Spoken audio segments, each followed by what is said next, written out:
அண்ணா பல்கலைக்கழக மாணவி பாலியல் வழக்கில் குற்றஞ்சாட்டப்பட்ட ஞானசேகரனுக்கு எதிரான வழக்கில் வருகிற 28ஆம் தேதி தீர்ப்பளிக்கப்பட உள்ளது. பொள்ளாச்சி வழக்கு போன்று அதிகபட்ச தண்டனை வழங்கப்படுமா? வழக்கின் பின்னணி என்ன? சென்னையில் உள்ள அண்ணா பல்கலைக்கழக வளாகத்தில் மாணவி ஒருவர் பாலியல் வன்கொடுமை செய்யப்பட்ட சம்பவம் தமிழ்நாடு முழுவதுமாக பெரும் அதிர்வலையை ஏற்படுத்தியது. கடந்த 2024ஆம் ஆண்டு டிசம்பர் 23ஆம் தேதி இரவு சக மாணவருடன் அமர்ந்து மாணவி பேசிக் கொண்டிருந்தார். அப்போது அங்கு வந்த நபர் மாணவரை தாக்கி விரட்டிவிட்டு மாணவியை பாலியல் வன்கொடுமை செய்த சம்பவம் அதிர்ச்சியை ஏற்படுத்தியது. இது தொடர்பாக வழக்கு பதிவு செய்த போலீசார் சென்னை கோட்டூர்புரத்தை சேர்ந்த ஞானசேகரன் என்பவரை கைது செய்தனர். பிறகு உயர்நீதிமன்ற உத்தரவின்படி சிறப்பு புலனாய்வு குழு விசாரணை நடத்தியது. பல்வேறு கட்டமாக விசாரணை நடத்திய சிறப்பு புலனாய்வு குழு ஞானசேகரனுக்கு எதிராக கடந்த மார்ச் மாதம் மகளிர் சிறப்பு நீதிமன்றத்தில் குற்றப்பத்திரிகை தாக்கல் செய்தது.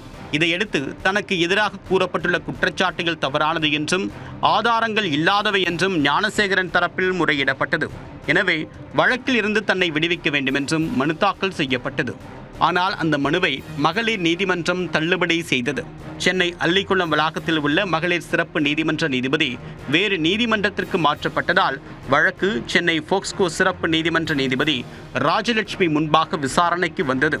இதைத் தொடர்ந்து கடந்த மார்ச் மாதம் குற்றச்சாட்டு பதிவு செய்யப்பட்டு உடனடியாக சாட்சி விசாரணை தொடங்கியது. அரசு தரப்பில் 29 சாட்சியங்களும் 100க்கும் மேற்பட்ட ஆவணங்களும் தாக்கல் செய்யப்பட்டன.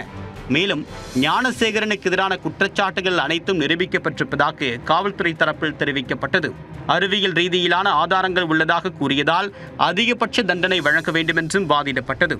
இருதரப்பும் எழுத்துப்பூர்வமான வாதங்களை தாக்கல் செய்ததை அடுத்து வழக்கின் தீர்ப்பினை நீதிபதி ஒத்திவைத்தார்.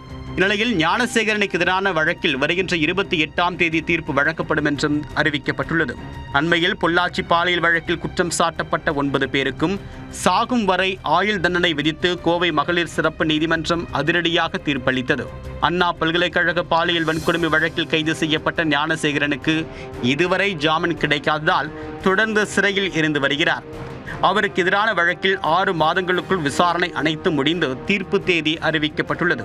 எனவே பொள்ளாச்சி பாலியல் வன்கொடுமை வழக்கு போன்று ஞானசேகரனுக்கும் சென்னை மகளிர் நீதிமன்றம் அதிகபட்ச தண்டனை வழங்குமா என்ற எதிர்பார்ப்பும் அனைவரின் மத்தியிலும் எழுந்துள்ளது.